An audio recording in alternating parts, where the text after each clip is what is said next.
Hoy hemos querido venir aquí al Centro de Salud de Sarriguren porque queremos hablar de salud. Yo creo que ha sido una legislatura perdida para modernizar nuestro sistema sanitario. Uno de los objetivos de la legislatura se aprobó en el Parlamento hacer una nueva ley foral de salud. No se ha cumplido ese compromiso y nosotros, por lo tanto, tenemos como principal reto llevar una nueva ley foral de salud. La que tenemos es del año 86.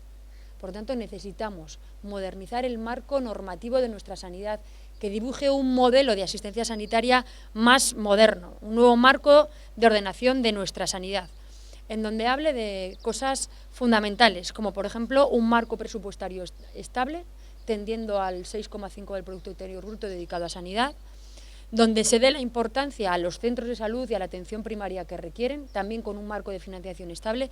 Creo que la atención primaria tiene que tener más inversión y tiene que tener más recursos también en personal, donde se fijen nuevas estructuras de gestión, donde hable también de salud ambiental. No tenemos ni una sola normativa en materia de salud que hable de salud ambiental, que hable también esta ley foral de salud de un nuevo concepto de salud pública, que contemple las nuevas adicciones, adicciones al juego, las adicciones a la tecnología, que refuerce la participación ciudadana y la participación de los profesionales y que hable también de la necesidad de inversiones tanto en tecnología como en infraestructuras.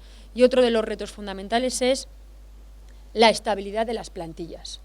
Tenemos una interinidad que empezó la legislatura en un 51%, hemos terminado la legislatura con un 55% de tasa de interinidad, por eso tenemos que sacar ofertas públicas de empleo que garanticen la estabilidad y que eliminen la precariedad laboral. Por lo tanto, nueva ley foral de salud, con todas estas nuevas cuestiones, salud ambiental, nuevas adicciones, participación de ciudadanos y profesionales, inversiones, marco estable presupuestario y también ofertas públicas de empleo que den estabilidad al personal.